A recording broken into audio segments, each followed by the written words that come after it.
If you're a commissioned salon or spa owner working nonstop, barely paying yourself, and wondering how in the heck this became your life, you need a serious upgrade.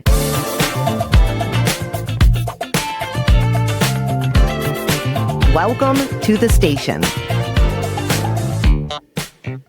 Hey there, and welcome to the podcast designed to help salon and spa owners build, grow, and scale without the burnout. If you are tired of the hustle not matching the profit, you're in the right place.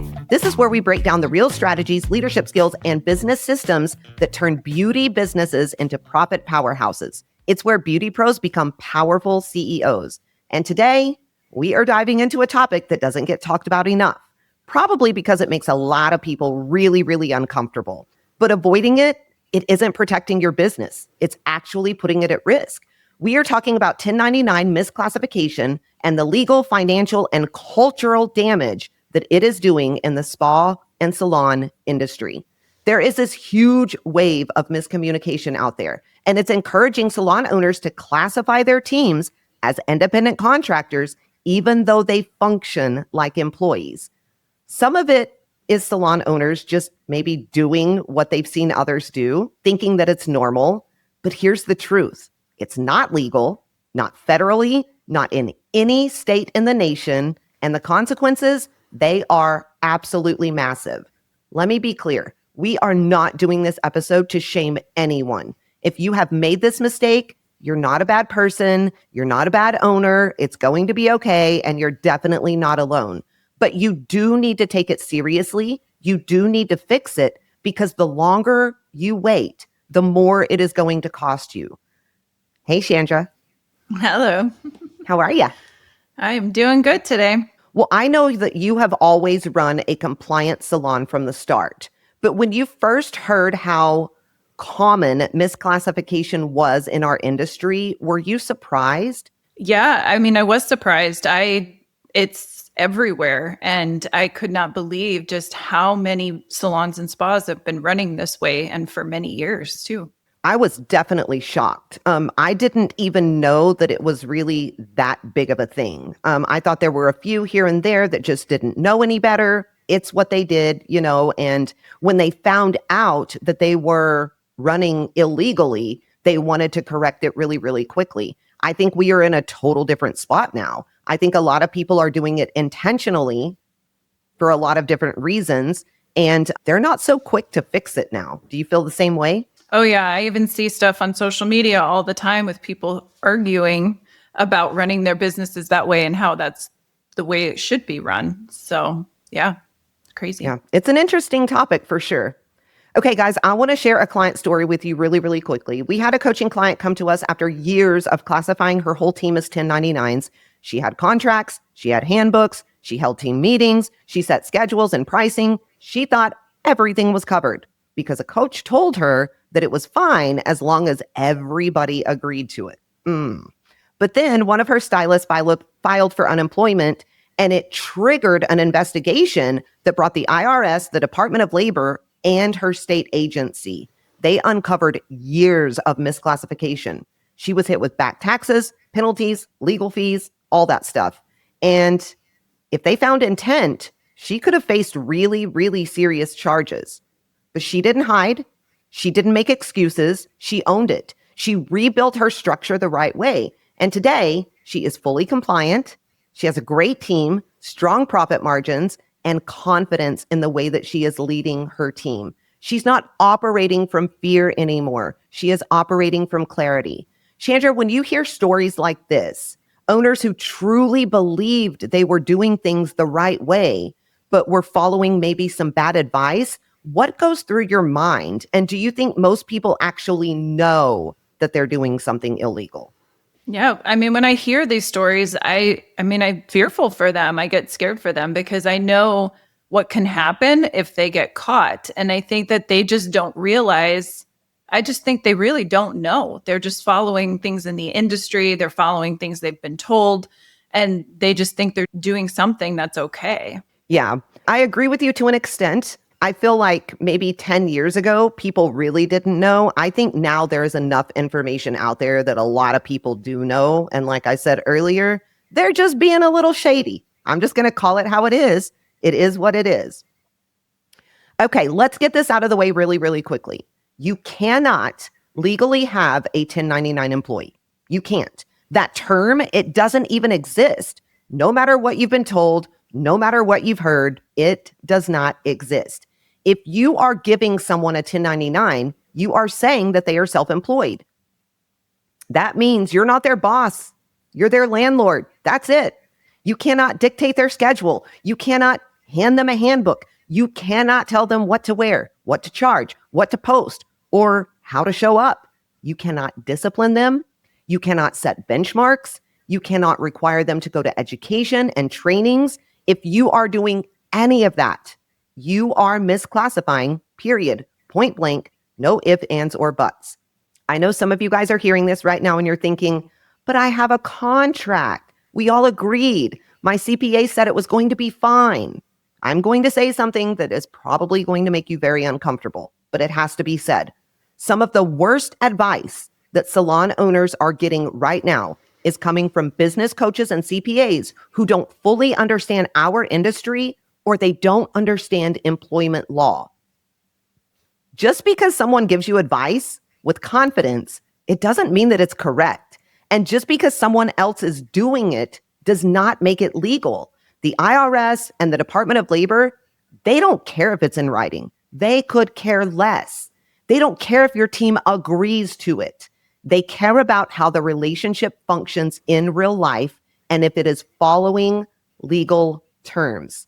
If you're controlling how someone works, when they work, how much they earn, or how they're showing up, what they're doing, you are functioning as their employer, and that means they are legally a W-2 employee.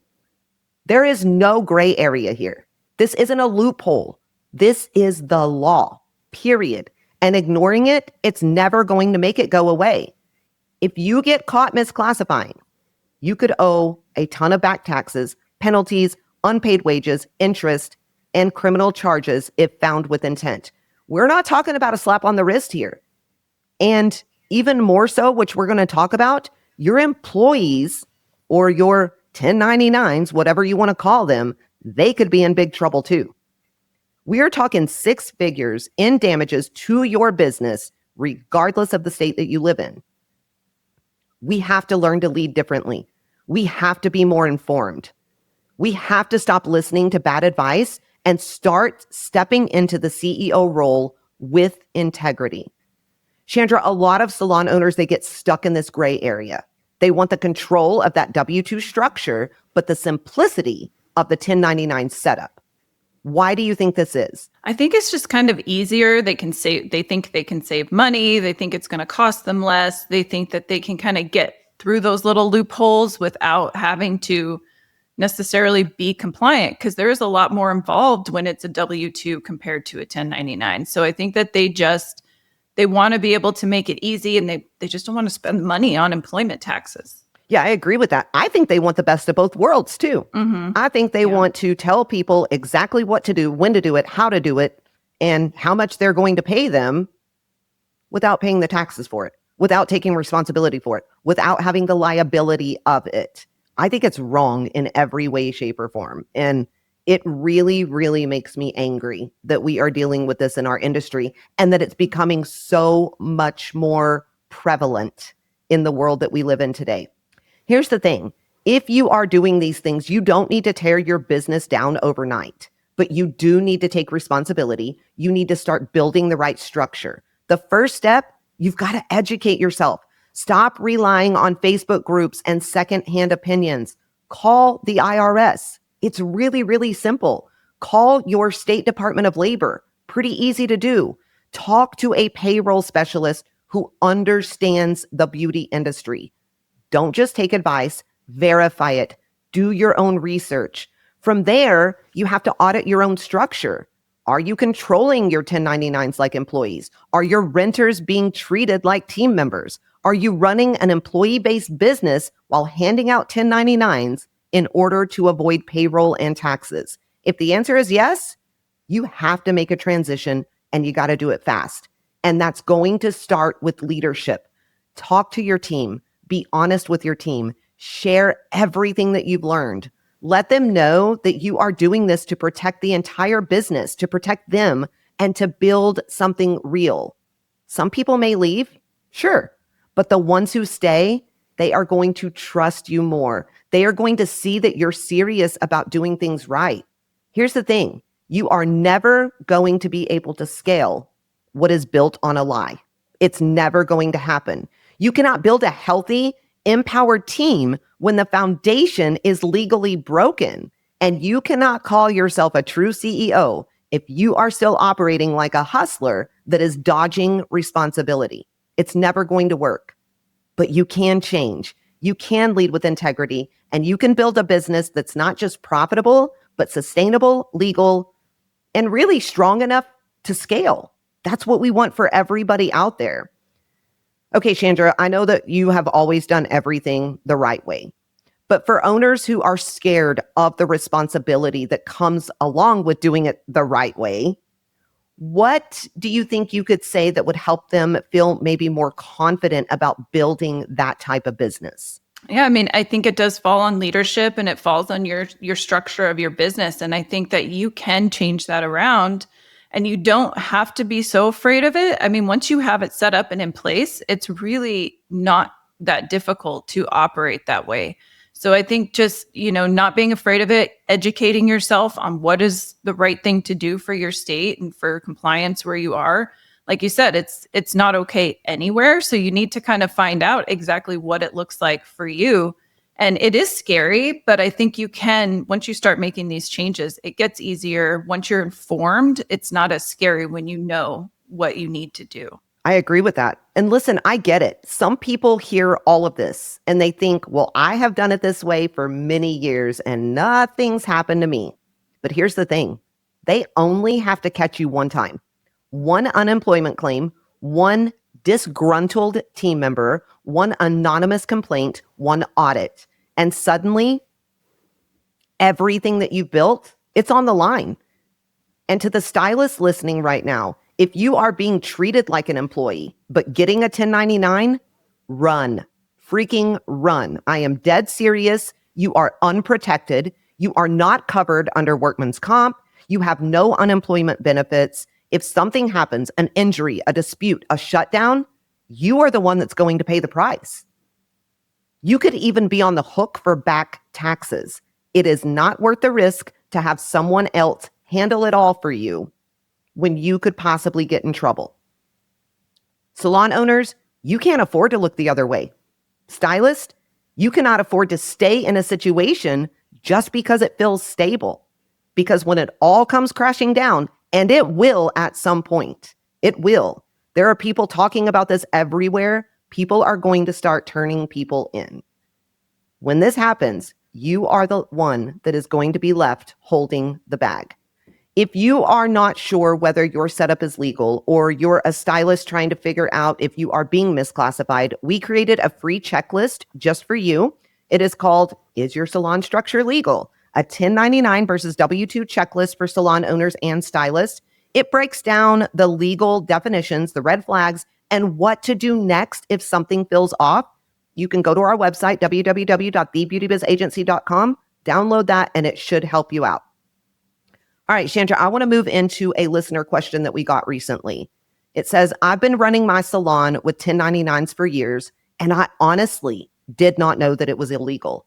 I am panicking just a little bit. Where do I even start without losing my entire team or making things worse? Here's the thing. The first step is owning it. Awareness is always powerful. You didn't know, but you do now. And now you get to lead differently. You get to do things differently. Start by getting the facts. Do not rely on social media threads or secondhand advice. I want to say that. We said it earlier, but I want to say it again. Contact the IRS. Reach out to your Department of Labor, work with a tax pro who understands our industry, even talk to a business coach that can assure you that they know the laws and the rules. Like we said earlier, you don't have to fix it all overnight, but you do have to start building that structure that's legal, ethical, and scalable. Some people may leave, absolutely, but the right ones are going to stay and they're going to respect you. Chandra, that listener question is so real, and I know a lot of people are probably feeling that exact panic. If someone is feeling overwhelmed about transitioning their team legally, where do you recommend they start emotionally? What mindset shift maybe would help them build their team from a place of integrity? Yeah, I mean, I think really thinking about the bigger picture as to, this is for the better of everyone on your team. In the long run, it's going to be the best thing, not only for you, but also for your business and for your employees.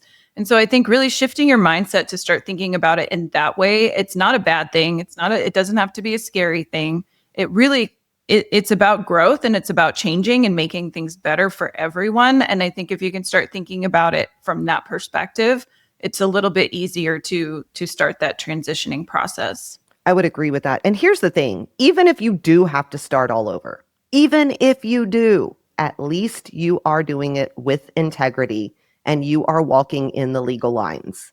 Let's end with this. You cannot scale a business that's one audit away from collapse. Can't do it. You cannot call yourself a leader, an owner, a CEO if you're still operating in an illegal manner, dodging that responsibility and accountability. And you are never going to be able to build a thriving, empowered team on a broken foundation. You've got to fix it. You've got to rebuild it. You've got to lead with clarity, confidence, and integrity. And I promise it is 100% absolutely worth it. Chandra, what do you have for the final words? Yeah, I think just really start, educating yourself on this process and what you need to be doing, and start finding out what's the right thing for you and your business. I think with social media right now, you do have to be very careful, because I do see even stylists, service providers, and in every aspect are understanding more about misclassification and understanding what they're in if they're in a situation like that. And so you got to be really careful, because now they're getting more educated as well. So you want to really pay attention to these things and start figuring out what your next steps are going to be to get yourself on the right track. Well, and let's be honest, this is one of the main reasons that commission salons and spas have such a bad rap. Like, there's several reasons, but this is one of the biggest ones. If your employees or people that are working with you cannot trust you to do things right, why would they work for you, right? Like, why would that happen? All right, guys, that's a wrap. Thanks again for tuning in. Be sure to subscribe, share this with another beauty boss who needs to hear it, and follow us. Chandra, how do they connect with us? Yeah, reach out to us on social media at the Beauty Biz Agency on Instagram or Facebook. You can also shoot us an email if there's any questions you would like to have answered at admin@thebeautybizagency.com. Awesome. And don't forget to visit our website at www.thebeautybizagency.com. We've got some amazing free resources that you can use to level up your salon or spa almost immediately. Now go out there, make bank, run the show, and ditch that chair. Until next time, keep slaying those business goals with a whole lot of swagger.